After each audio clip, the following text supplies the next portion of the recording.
Hebreus, capítulo 7.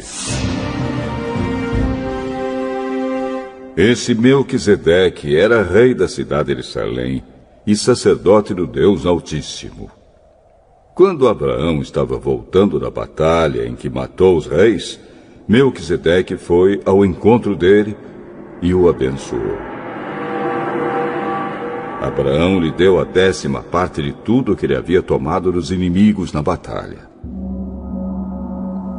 O nome de Melquisedeque quer dizer, primeiramente, Rei da Justiça. E porque ele era rei de Salém, o seu nome também quer dizer Rei da Paz. Não se conhece o pai, nem a mãe, nem qualquer antepassado de Melquisedeque. E também não se sabe nada sobre o seu nascimento ou sobre a sua morte. Por ser como filho de Deus, ele continua sacerdote para sempre. Vejam como Melquisedeque era grande. Abraão, o patriarca, lhe deu a 10ª parte de tudo que havia tomado dos inimigos na batalha. Conforme a lei de Moisés, os sacerdotes, que são descendentes de Levi, têm a obrigação de receber do povo a 10ª parte de tudo. Eles recebem dos seus próprios patrícios, embora estes também sejam descendentes de Abraão. Melquisedeque não era descendente de Levi, mas recebeu a 10ª parte daquilo que Abraão havia tomado na batalha e o abençoou. Sim, abençoou o próprio Abraão, que havia recebido as promessas de Deus. Não há dúvida de que aquele que abençoa é mais importante do que aquele que é abençoado. No caso dos sacerdotes, a 10ª parte é recebida por homens que um dia vão morrer. Mas, no caso de Melquisedeque, como dizem as Escrituras Sagradas, a 10ª parte foi recebida por alguém que continua vivo. Portanto, quando Abraão pagou a 10ª parte, Levi, cujos descendentes recebem a 10ª parte, também pagou. Pois Levi não tinha nascido, e por assim dizer, ainda estava no corpo do seu antepassado Abraão, quando este se encontrou com Melquisedeque.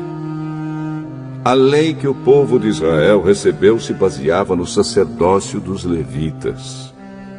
Ora, se o trabalho dos sacerdotes levitas tivesse sido perfeito, não haveria necessidade de aparecer outro tipo de sacerdote da ordem do sacerdócio de Melquisedeque e não da ordem de Arão. Pois quando se muda o sacerdócio, a lei também precisa ser mudada.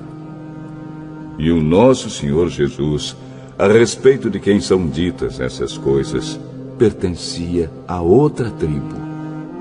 E nenhum membro dessa tribo jamais serviu como sacerdote.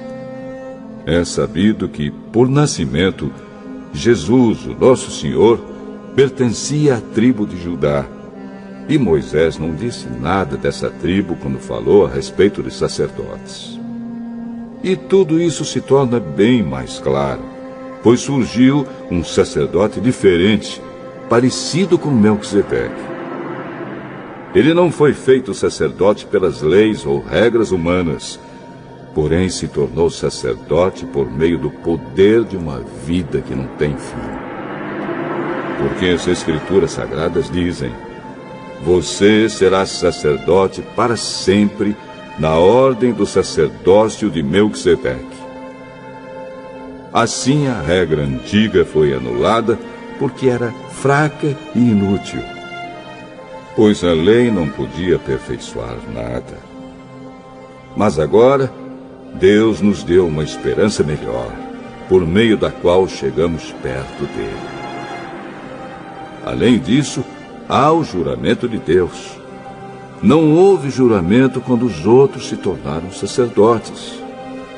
Porém, houve juramento quando Jesus se tornou sacerdote, pois Deus lhe disse: o Senhor jurou e não voltará atrás. Ele disse: Você será sacerdote para sempre. Portanto, essa diferença também faz com que Jesus seja a garantia de uma aliança melhor. Há ainda outra diferença. Os outros sacerdotes foram muitos porque morriam e não podiam continuar o seu trabalho. Mas Jesus vive para sempre e o seu sacerdócio não passa para ninguém. E por isso ele pode, hoje e sempre, salvar as pessoas que vão a Deus por meio dele, porque Jesus vive para sempre a fim de pedir a Deus em favor delas. Por isso Jesus é o grande sacerdote de que necessitamos. Ele é perfeito e não tem nenhum pecado ou falha. Ele foi separado dos pecadores e elevado acima dos céus. Ele não é como os outros grandes sacerdotes.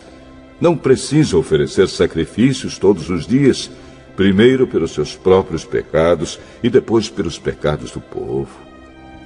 Ele ofereceu um sacrifício uma vez por todas, quando se ofereceu a si mesmo. A lei de Moisés escolheu homens que são imperfeitos para serem grandes sacerdotes.